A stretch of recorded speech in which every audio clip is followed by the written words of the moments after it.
باب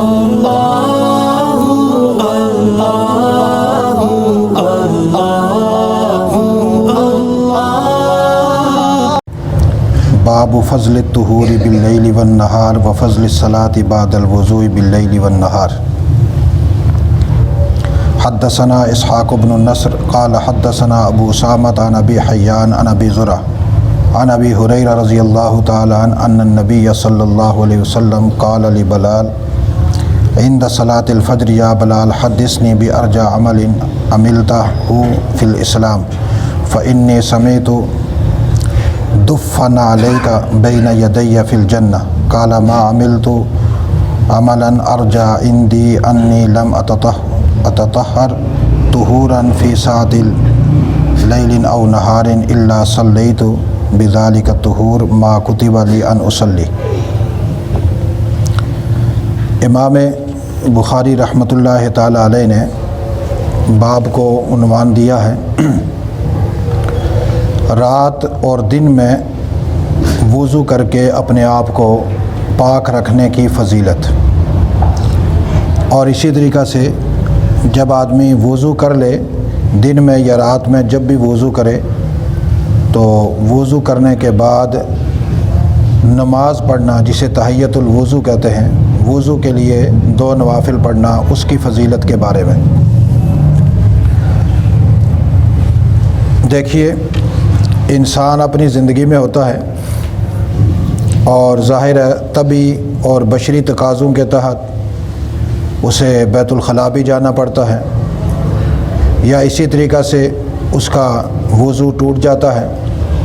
جب بھی انسان بشری تقاضے کے تحت اس کے جسم سے کوئی ناپاکی خارج ہو یا ہوا خارج ہو اور انسان طہارت سے حدث کی طرف چلا جائے تو یہ اہتمام کرے کہ وہ وضو کر لے۔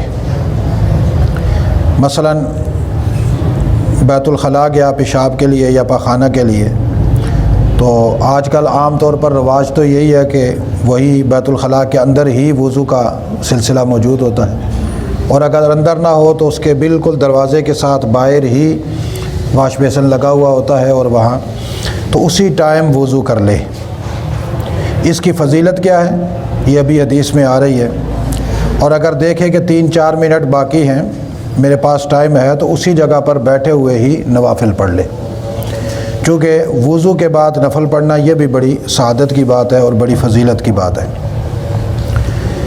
جیسا کہ مسجد میں آیا آدمی، وضو کیا اور دیکھے کہ ٹائم ہے تو پہلے تحیۃ المسجد پڑھے، تحیۃ الوضو پڑھے، اور اس کے ساتھ ہی پھر سنتیں ادا کرے۔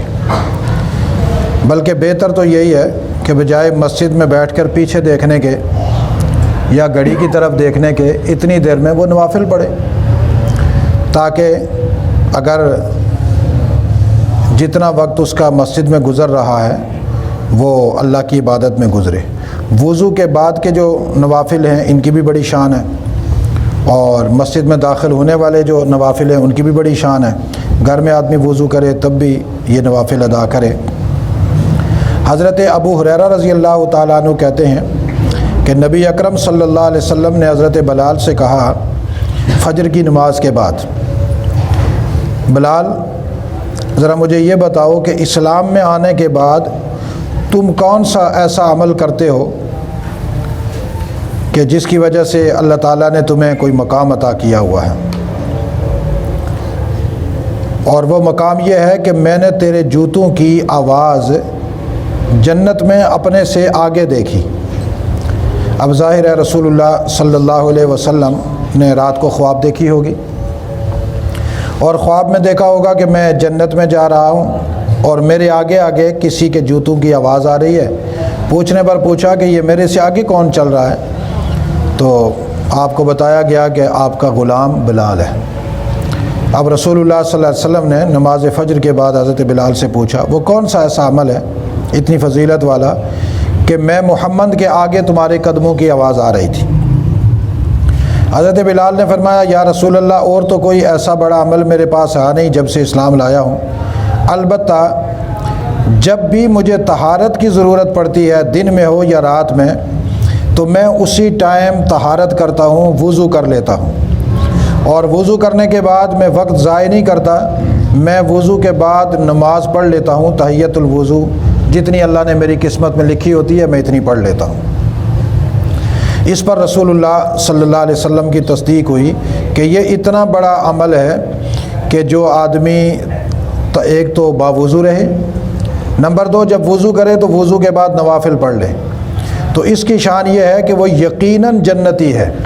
اب دیکھیے حضرت بلال رضی اللہ تعالیٰ عنہ جنت میں حضرت رسول اللہ صلی اللہ علیہ وسلم سے آگے آگے جوتوں کی آواز آ رہی تھی۔ یہاں شارحین تو یہ لکھتے ہیں کہ حضرت بلال حضور کے آگے اس حیثیت سے ہوں گے کہ حضور کے خادم ہیں، اور جو خادم ہوتا ہے وہ پہلے آگے چلتا ہے پھر مخدوم ہوتا ہے۔ لیکن فضیلت کی بات اس اعتبار سے ہوگی کہ یہاں حدیث میں یہ ہے کہ حضرت بلال کو کہا گیا کہ تو کون سا ایسا عمل کرتا ہے کہ میں جنت میں گیا تو وہاں تیری آواز مجھ سے آگے آ رہی تھی۔ اس کا یہ مطلب نہیں ہے کہ حضور سے وہ آگے بڑھ گئے، مطلب یہ ہے کہ بلال کا اللہ کو کوئی ایک ایسا عمل پسند آیا جس کی وجہ سے رسول اللہ صلی اللہ علیہ وسلم کو جو ان کے جوتوں کی آواز، ان کے جوتوں کی دف جنت میں سنائی دی۔ تو اصل یہ تھا کہ جنت میں ان کے قدموں کی آواز رسول اللہ کو سنانا۔ اب ظاہر ہے وہ حضور سے آگے جنت میں داخل نہیں ہوں گے۔ کوئی اگر بندہ یہ کہے کہ جی حضور سے آگے جنت میں کیسے داخل ہوں گے، یہ توجیہ کرنے کی بھی ضرورت نہیں ہے کہ وہ خادم ہے تو خادم جو ہے نا وہ آگے ہی ہوتا ہے۔ توجیہ اصل یہ ہے کہ اس عمل کی بدولت اللہ تعالیٰ نے ان کے جوتوں کی آواز جنت میں رسول اللہ کو سنائی۔ مطلب یہ ہے کہ یہ یقینی جنتی ہیں۔ جو آدمی ہمیشہ پاک رہتا ہے تو ظاہر ہے جب تک دنیا میں ہے اللہ تعالیٰ اس کے عکس اور اس کا نمونہ جنت میں اور رکھ دیتے ہیں کہ جو جنت میں اس کی جگہ چل رہا ہوتا ہے۔ یہ بات شاید آپ کو سمجھ میں نہ آئے۔ آدمی دنیا میں ہے، اس کی مثال اور اس کی تمثیل اللہ تعالیٰ جنت میں پہلے سے کسی کو بھیج دیتے ہیں، وہ وہاں چل رہا ہوتا ہے، جنت کی مخلوق میں سے ہی کوئی ہوگا۔ یہ بالکل ایسا ہی ہے جیسے بہت سارے اہل اللہ، اللہ والے دنیا سے جا چکے ہوتے ہیں، لیکن ان کی ان کی شکل کا کوئی نہ کوئی فرد دنیا کے اندر آدمی کو، اللہ والوں کو نظر آ جاتا ہے۔ مثلا بیت اللہ میں آدمی جاتا ہے، طواف کر رہا ہوتا ہے تو وہاں بڑے بڑے ایسے لوگ نظر آ جاتے ہیں جو طواف کر رہے ہوتے ہیں، جن کو مرے ہوئے 100 سال ہو گئے، 200 سال ہو گئے، 50 سال ہو گئے۔ اب دیکھنے میں تو ہم کہتے ہیں وہ تو مر گیا، لیکن طواف کر رہا ہوا نظر آ رہا ہوتا ہے۔ تو جب آدمی دیکھتا ہے تو وہ دیکھنے والا پریشان ہو جاتا ہے، بھائی یہ یہاں کہاں سے آئی ہے؟ تو ہم نے قبر میں دفن کر دیے تھے۔ ہوتا یہ ہے کہ وہ تو برزخ میں چلا جاتا ہے، لیکن اللہ تعالیٰ اس کی شکل کا فرشتہ، اس کی شکل کا متبادل کوئی نورانی مخلوق وہاں پر چھوڑ دیتا ہے جو اس کی جگہ نیکیاں کر رہا ہوتا ہے، اور اس کو فائدہ وہاں مل رہا ہوتا ہے برزخ میں۔ اسی طرح حضرت بلال دنیا میں تھے، لیکن اللہ نے ان کی طرح کا آدمی جنت میں بھیج دیا، اور رسول اللہ نے جب جنت میں دیکھا تو ظاہر رسول اللہ جب جنت میں داخل ہوں گے تو آپ کا غلام وہاں پر موجود ہوگا، وہ خوشی سے کبھی حضور کے دائیں کبھی بائیں کبھی آگے، اس نے ایک منظر پیش کیا ہوگا، حضور صلی اللہ علیہ وسلم کو آواز آئی ہوگی جوتوں کی، تو پوچھنے پر فرمایا ہوگا یہ بلال ہے۔ یعنی بلال کی ایک تمثیل ہے، بلال کی حالت بھی دنیا جنت میں آنے کے بعد ایسے ہی ہوگی۔ اس پر رسول اللہ صلی اللہ علیہ وسلم نے حضرت بلال کو یہ پوچھا تو حضرت بلال نے فرمایا کہ میں وضو کرتا ہوں اور اس کے بعد وضو کے نوافل پڑھتا ہوں۔ ہمیں بھی چاہیے کہ ہم ہر وقت باوضو رہیں، اور وضو کرنے کے بعد جب موقع ملے جتنا بھی ٹائم ہو تو کم از کم 2 نفل پڑھ لینے چاہیے، اس میں بڑی شان ہے۔ آگے باب ما یکرہ من التشدد فی العبادہ، عبادت کے اندر تشدد کرنے کے حوالے سے، سختی کرنے کے حوالے سے جو چیز مکروہ ہے اس کا بیان۔ اب مقصد یہ ہے کہ عبادت جب انسان اللہ کی کرے تو عبادت اس اعتبار سے کرے کہ تاکہ انسان زیادہ تھک نہ جائے، اور جب تھک جائے تو پھر بھی اپنے آپ کو عبادت میں نہ لگائے، تھک جائے تو اس وقت آرام کرنا یہ اس کی عبادت ہوتی ہے۔ امام بخاری رحمۃ اللہ تعالیٰ علیہ یہ بتلانا چاہتے ہیں کہ کوئی آدمی اللہ کی خوب عبادت کرے اور عبادت کرنے کے بعد جب وہ تھک جائے عبادت کے دوران، اس وقت یہ نہ کہے کہ میں نفل چھوڑ دوں گا تو شاید کو میری کمزوری لاحق ہوگی۔ نفل چھوڑ کر سو جانا یہ اس کے لیے عبادت ہے۔ جب نشاط آ جائے، تندرستی آ جائے، اٹھ کر پھر شروع کر دے۔ یہ طریقہ رسول اللہ صلی اللہ علیہ وسلم نے بیان فرمایا۔ اسی لیے اس کے ضمن میں امام بخاری نے حدیث لائی عن انس بن مالک۔ حضرت انس بن مالک رضی اللہ تعالیٰ عنہ کہتے ہیں کہ دخل النبی صلی اللہ علیہ وسلم، رسول اللہ صلی اللہ علیہ وسلم آئے تو آپ نے دیکھا کہ ایک رسی مسجد نبوی میں دو ستونوں کے درمیان باندھی ہوئی تھی۔ حضور علیہ السلام پوچھا ما ھذا الحبل، یہ کیا رسی ہے، کس نے باندھی ہے؟ صحابہ کرام نے کہا جی یہ حضرت زینب کی رسی ہے، جب وہ عبادت کرتی ہیں تھک جاتی ہیں تو پھر رسی کے ساتھ سہارا لے لیتی ہیں۔ فَإِذَا فَطَرَتْ تَعَلَّقَتْ، جب وہ تھک جاتی ہیں تو پھر رسی کے ساتھ سہارا لے لیتی ہیں تاکہ عبادت بھی جاری رہے اور سہارا بھی مل جائے۔ نبی اکرم صلی اللہ علیہ وسلم نے فرمایا لا، ایسا مت کرو، حلوہ، اس کو کھول دو۔ جب تم میں سے کوئی آدمی نماز پڑھے تو نشاط کی حالت میں ہو، بالکل صحت مند ہو، تھکا ہوا نہ ہو، چست ہو تو وہ نماز پڑھے، اور جب کوئی تھک جائے فلیقعد، اس کو چاہیے کہ وہ بیٹھ جائے، آرام کر لے، یا یہ ہے کہ وہ لیٹ جائے۔ یہاں یہ بیٹھنے کے الفاظ ہیں، یعنی نماز چھوڑ کر کھڑے ہونے کے بجائے بیٹھ کر پڑھ لے، یا وہ آرام کر لے، بیٹھ جائے۔ اب رسول اللہ صلی اللہ علیہ وسلم نے یہاں عمل یہ بتایا کہ عبادت تھکے ہوئے حالت میں انسان کو نہیں کرنی چاہیے۔ دیکھیں نا، تھکی ہوئی حالت میں ایک آدمی نماز پڑھے گا، اب پتہ نہیں سورہ فاتحہ پڑھ رہا ہے یا اس کی جگہ کوئی اور چیز پڑھ رہا ہے۔ ایک حدیث میں رسول اللہ نے یوں فرمایا کہ جب انسان تھکا ہوا ہو تو اس کو آرام کر لینا چاہیے۔ ایسا نہ ہو کہ وہ اپنے لیے استغفار پڑھ رہا ہو نماز میں لیکن وہ اپنے خلاف بددعا کر رہا ہو، اپنے ہی اس کی زبان سے ایسے الفاظ نکلنے لگ جائیں جو الٹ ہوں۔ اس لیے جب انسان بالکل چست ہو تو عبادت کرے، تھک جائے تو آرام کر لے، اور کسی عبادت والے کو لیٹا ہوا دیکھ کر باقی لوگ تانا نہ کریں، دیکھیں جی ہمارے سامنے تو بزرگ بنتا ہے، ہم نے دیکھا تو سویا ہوا تھا۔ بھائی سونا بھی اس کی عبادت ہے، اور بالخصوص جو علماء ہوتے ہیں یہ 2-4 نفل پڑھ کے سو جائیں تو ان کا سونا بھی عبادت ہے۔ بعض ہماری طرح کے بعض صوفی ہوتے ہیں جن کو نفل پڑھنے کا بہت زیادہ شوق ہوتا ہے، وہ جب کسی عالم کو دیکھتے ہیں وہ تو خراٹے مار رہا ہوتا ہے، کہتے ہیں حضرت، حضرت تو ایسے ہی بس نام کے حضرت ہیں، یہ تو رات کو سوتے رہتے ہیں، اصل تو ہم ہیں پوری پوری رات لگے رہتے ہیں، لگے رہتے ہیں، وہ بڑے خوش ہوتے ہیں جی ہم بزرگ ہیں۔ حالانکہ اس صوفی کی بزرگی وہ پوری رات نفل پڑھتا رہے، وہ تو ہے تو صوفی بر وزن کوفی، لیکن عالم سونے سے پہلے 2 نفل پڑھ کے اپنے دماغ کو قرآن کی کسی آیت میں گھماتا ہوا، حدیث میں گھماتا ہوا، فقہ کے مسئلے میں گھماتا ہوا سو گیا۔ صبح اٹھا، اس کا دماغ رات پوری قرآن کی آیت پہ چلتی رہی، حدیث پہ چلتی رہی، فقہ پہ چلتی رہی۔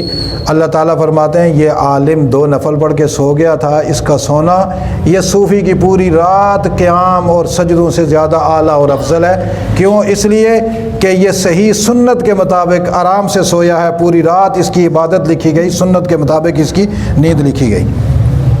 تو بہرحال انسان کو رات کو عبادت بھی کرنی چاہیے، اور اتنی مقدار میں عبادت کرنی چاہیے کہ جس سے انسان کا جسم جو ہی تھکنے لگے پھر آرام کر لے، آرام کرنے کے بعد جب تندرستی آئے پھر اٹھ کر عبادت کرنے۔ اس کا پیچھے باب میں گزرا تھا کہ اول لیل، رات کے اول حصے میں آدمی عبادت کرے اور آرام کرے، سو جائے، آخری حصے میں اٹھ کر عبادت کرے۔ اس میں کیا ہوتا ہے کہ تھکاوٹ بھی نہیں ہوتی اور آرام سے عبادت بھی ہو جاتی ہے۔ آگے ایک حدیث امام بخاری نے نقل کی، حضرت عائشہ رضی اللہ تعالی عنہا سے روایت ہے، قالت کانت عندی امرات من بنی اسد، وہ فرماتی ہیں میرے پاس ایک عورت آئی ہوئی تھی بنو اسد سے، رسول اللہ صلی اللہ علیہ وسلم میرے پاس آئے تو پوچھنے لگے یہ کون ہے؟ من حاضی؟ قلت فلانا، میں نے کہا یا رسول اللہ یہ فلانی عورت ہے، پوری رات جاگتی ہے، لا تنام باللیل، یہ رات کو سوتی نہیں ہے، پوری رات عبادت کرتی ہے۔ اور اس کی نماز کا تذکرہ کیا سیدہ نے، حضور نے فرمایا مہ، رہنے دو، چھوڑو، علیکم بما تطیقون من الاعمال، تمہارے اوپر اتنے اعمال ضروری ہیں جتنی تمہارے جسم کو طاقت ہے، اس طاقت سے زیادہ نہیں۔ کیوں؟ اس لیے کہ اللہ تعالیٰ تمہیں ثواب دیتے ہوئے نہیں تھکتا، البتہ تم خود عبادت کرتے کرتے تھک جاؤ گے۔ اتنی عبادت کرو کہ تم عبادت سے تھکو نہ، اتنی عبادت کرو. اب پڑھ پڑھ کے تھک جاؤ، کہو جی بہت باتیں کی ہیں اب ضرورت نہیں ہے، تو کوئی فائدہ نہیں. البتہ اللہ تعالیٰ جو ہے نا جتنا تم زیادہ کرو گے اتنا ثواب تو دے گا، لیکن اس چیز کو دیکھنا کہ کل یہ نہ ہو کہ عبادت کرنے سے ہی تھک جاؤ گے. اس لیے میانہ روی جو ہے وہ اچھی چیز ہے. اللہ تعالیٰ ہمیں جو ہے نا وہ میانہ روی کے ساتھ عبادت کرنے کی توفیق نصیب فرمائے.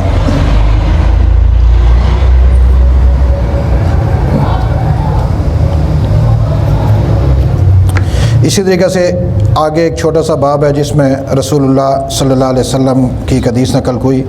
امام بخاری رحمۃ اللہ تعالیٰ علیہ نے باب کو عنوان دیا ما یکرہ من ترک قیام اللیل لمن کان یقومہ. جو آدمی رات کو قیام کرتا ہے یعنی نوافل پڑھتا ہے، عبادت کرتا ہے، تہجد پڑھتا ہے، اگر وہ رات کی عبادت چھوڑ دے تو یہ مکروہ ہے، یہ ناپسندیدہ عمل ہے. مثلا ایک آدمی رات کو 100 نفل پڑھتا ہے تو 100 نفل پڑھنے والا بالکل اپنے نوافل نہ چھوڑے، کم از کم 2 تو پڑھے. بالکل ترک کرنا صحیح نہیں. اسی لیے رسول اللہ صلی اللہ علیہ وسلم نے سنت طریقہ یہ بتلایا کہ رات کی جو عبادت ہے وہ تم 8 رکعت پڑھا کرو. بہت زیادہ چسکا چڑھے تو 12 رکعت پڑھ لو بس. چونکہ تہجد کی جو نماز ہے قیام اللیل ہے وہ یہی ہے، 12 رکعت آخری ہے، اور عام طور پر 8 رکعتیں رسول اللہ صلی اللہ علیہ وسلم کی. یہ امت کو تعلیم دینے کے لیے کہ تاکہ زیادہ نوافل پڑھنے کی ضرورت نہیں، اتنی تعداد میں پڑھو. البتہ جو قاری حضرات ہیں، علماء ہیں، ان کو قرآن آتا ہے تو یہ اگر آخری پہر میں اٹھیں گھنٹہ 1.5 گھنٹہ 8 رکعت پڑھیں تو کوشش کریں کہ ہر رکعت میں آدھا پارہ پڑھ لیں، ہر رکعت میں پاؤ پڑھ لیں، یا یہ ہے کہ ہر رکعت میں سپارہ پڑھ لیں جتنی دیر میں وہ وقت ہے. تو منزل کی بھی دہرائی ہو جاتی ہے، ثواب بھی ہو جاتا ہے اور مزہ بھی آتا ہے. تو خواص کے مسائل الگ ہوتے ہیں، عوام کے مسائل الگ ہوتے ہیں. عوام کے لیے یہی ہے کہ وہ چند نوافل پڑھے، 4 پڑھے، 6 پڑھے، 8 پڑھے، یہ بس اس کے لیے زیادہ، اس سے زیادہ وہ تنگ ہو جائیں گے.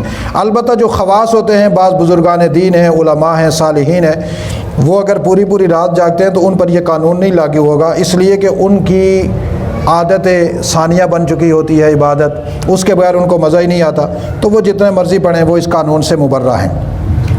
حضرت عبداللہ بن عمرو بن عاص رضی اللہ تعالیٰ عنہ یہ فرماتے ہیں قال علی رسول اللہ صلی اللہ علیہ وسلم یا عبداللہ. عبداللہ بن عمرو بن العاص کہتے ہیں کہ مجھے رسول اللہ صلی اللہ علیہ وسلم نے فرمایا اے عبداللہ،